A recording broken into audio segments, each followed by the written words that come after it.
Hola emprendedores, bienvenidos a este nuevo video de tu canal Emprende. Hoy estamos originando este video desde Estambul, desde el estrecho del Bósforo, y lo que ustedes ven hacia atrás es las mezquitas de Santa Sofía y la Mezquita Azul, que son dos de las mezquitas más importantes de esta ciudad, junto con la mezquita de Suleiman. Las mezquitas obviamente son el lugar de oración de los musulmanes, y este país obviamente es un país musulmán, por lo que hoy estaremos hablando de un concepto bien interesante para todos, que es el concepto de lo que es la banca islámica, de qué se trata y cuál es la diferencia principal en lo que es la banca tradicional occidental. Bienvenidos.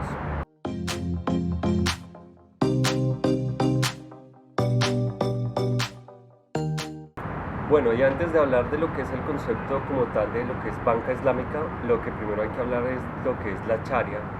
Y la Sharia es un manual, digámoslo así, un manual de comportamientos y de reglas que se extienden en los países musulmanes y que dictan como tal el comportamiento moral que debe tener como tal la sociedad. Y esta Sharia no solamente involucra, digamos que los aspectos religiosos, sino también algunos aspectos administrativos importantes, como lo son los aspectos como tal de la banca. Entonces también la Sharia define cómo se debe comportar la banca, y eso hace una diferencia importante al incluirle dentro del modelo de negocio financiero un concepto que viene desde lo ético, desde lo moral y desde lo que son todas las definiciones de la Sharia.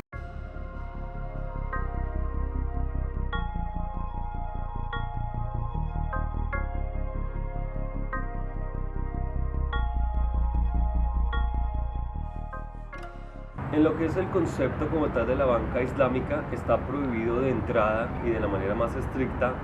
el cobrar usura sobre los préstamos, por considerarse que es un impuesto, digamos, que no está definido dentro de la ley moral o entre las definiciones morales de lo que es como tal la Sharia.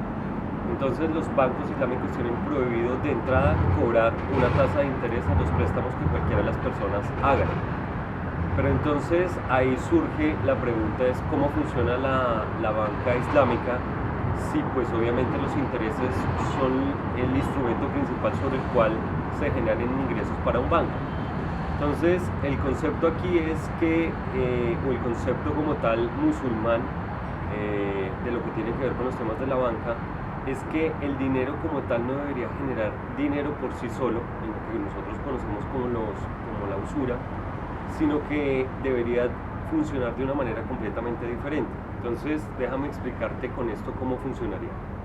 Si yo soy una empresa y está solicitando un crédito, en lugar de que la empresa o que el banco, en este caso, cobre unos intereses por ese crédito, lo que el banco me dice es: yo voy a colocar una plata y en lugar de eso voy a tener una participación en la empresa. Pero no solamente esa participación le permite como tal asegurar lo que son los ingresos, ya que si la empresa, por ejemplo, en algún año pierde dinero, pues también digamos que asumiría la responsabilidad de perder dinero por producto de que pues es como una especie de socio para esa empresa. Entonces el concepto principal es que si yo soy una empresa y pido prestado dinero, a cambio le doy un porcentaje de participación al banco en lo que van a ser mis utilidades futuras, y el banco lo que haría es que empieza a participar como tal de esas utilidades. Eso, digamos que, aunque puede ser, digamos que algo que vemos relativamente simple, pues puede ser completamente fundamental el cambio en relación a lo que es el concepto de banca tradicional, ya que en una banca tradicional te pueden hacer un préstamo, tú puedes empezar a pagar intereses por ese préstamo, pero si por alguna razón la empresa tuvo alguna situación mala y está perdiendo dinero, todavía te obliga a pagar ese préstamo, mientras que en la banca islámica el banco sería como corresponsable de que te haya ido mal. Entonces ese es uno de los conceptos importantes de lo que es, por ejemplo, la banca islámica.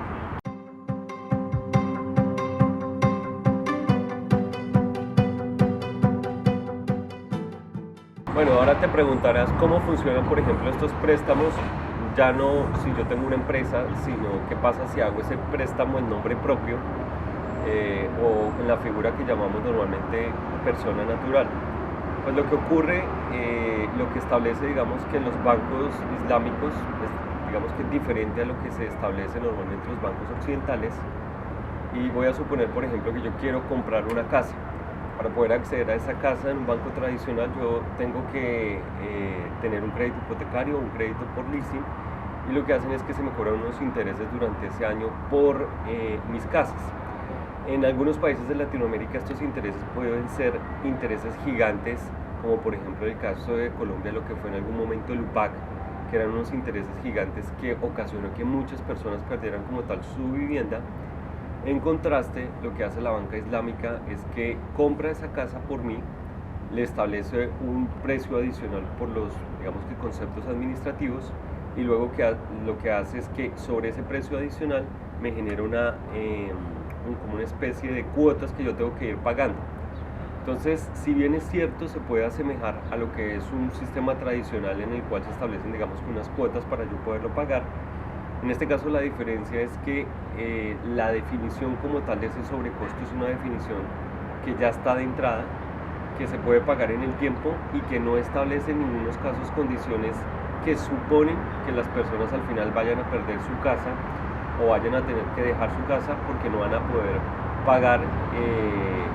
su crédito producto de unos intereses, por ejemplo, que suban de manera súbita. Entonces ese cambio, que para algunos puede ser pequeño y para algunos puede ser más un cambio de forma,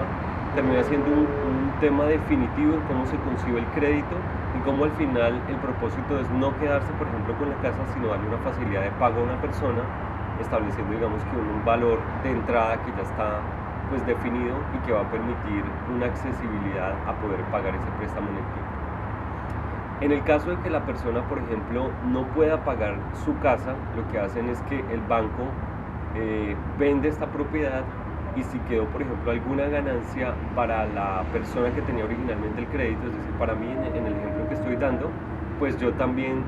recibiría algún ingreso producto de la venta que se haga futura como tal de esa casa. En muchos casos, digamos que esto contrasta con la situación, sobre todo que tenemos en Latinoamérica, donde si yo no puedo pagar el crédito, tengo que entregar mi casa y es muy difícil que pueda volver a ver algún tipo de ingreso producto de esto que, digamos, que el dinero que yo previamente he pagado. Entonces, eso es un concepto fundamental de lo que tiene que ver con la banca islámica.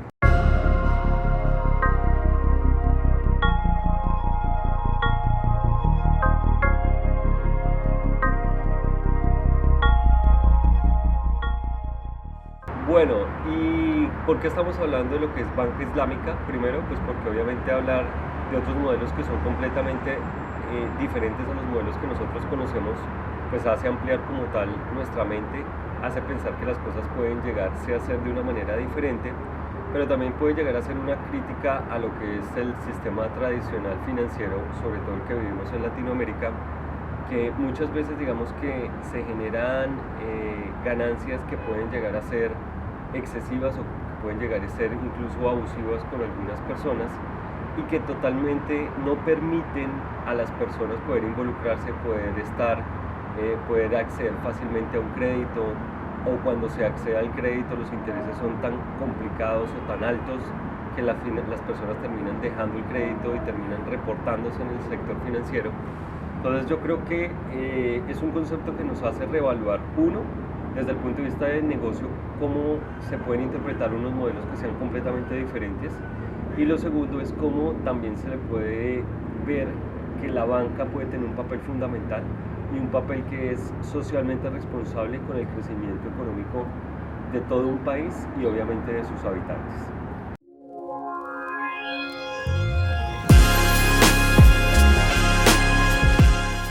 Bueno, entonces en este video, que es creo que uno de los videos más cortos que hemos hecho, lo importante es conocer que hay otros contextos, otras culturas y otras maneras de cómo se conciben como tal los negocios, y esto nos hace tener una amplitud respecto a cosas que, por ejemplo, podamos implementar en nuestros países y que obedezcan de pronto a un fundamento completamente diferente al que estamos acostumbrados, como lo puede ser el concepto como tal de banca islámica. Pero también nos lleva a hacer una reflexión como tal de sociedad, de qué pasa en nuestros países y cuál es el papel que la banca está teniendo para poder ayudarnos a todos como sociedad, o por el contrario para poder en algunos casos sumergirnos en unas situaciones de pobreza pues bastante bastante preocupantes. Es importante también tener en cuenta, por ejemplo, que los bancos en Colombia durante el 2021, durante el 2021, reportaron utilidades por aproximadamente 14 billones de pesos. Esto estamos hablando de un año donde la pandemia asoló muchas de las industrias y muchos de los negocios en Colombia. Y por otro lado también hay un contraste de esa cifra de que más o menos el 40% de la población total en Colombia vive en situación de pobreza. Entonces, cuando por un lado vemos que un sector gana 14 billones de pesos y por el otro lado hay 40% de personas que viven como tal una situación de pobreza de manera importante, pues yo creo que es importante poder reevaluarnos cuál es la situación de la banca, cuál es el rol que está jugando dentro de lo que tiene que ver con la conformación de país. Y no lo hablo desde el punto de vista político, sino lo hablo desde el punto de vista más económico, desde el punto de vista de negocios, y es cuáles son las estrategias de responsabilidad social que puede llegar a ser la banca para que beneficie a todos los emprendedores o a todas las personas que quieran fomentar algún negocio. Por ejemplo, en lo que tiene que ver con los cobros de las tasas de usura, en lo que tiene que ver con, por ejemplo, con la accesibilidad a los créditos, que para muchos es un problema, sobre todo las empresas que están creciendo, y adicional con las comisiones, por ejemplo, de adquirencia. Las comisiones de adquirencia son las comisiones que se les cobra a los comercios cada vez que se hacen transacciones presenciales o no presenciales. Entonces, ¿cómo estas comisiones se podrían regular para, por ejemplo, permitir que surja mucho más en lo que es el comercio electrónico, o para permitir que surjan las transacciones que tienen que ver con transacciones que son digitales y que no pasen por el efectivo? Entonces, la pregunta para ti, emprendedor, es ¿cuáles los conceptos, o desde tu perspectiva, qué empresa o qué solución podrías incluir en lo que es el sistema latinoamericano de banca para permitir solucionar aquellos de estos problemas que estamos viendo, y que pueden surgir ideas muy innovadoras, como vimos en un anterior video, a partir de un desafío? Entonces, ¿cuáles son los desafíos que crees que puedes mejorar, o cuáles son los desafíos que puedes encarar para mejorar como tal lo que es la percepción como tal de la banca y su impacto social? Entonces, esto puede ser una idea para empezar a desarrollar modelos de negocio completamente nuevos, y con modelos de negocio que a la vez acompañen y beneficien a todas las personas que se quieren incluir en lo que es la banca.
Bueno, emprendedores, hemos llegado al final de este video. Es un video que quisimos hacer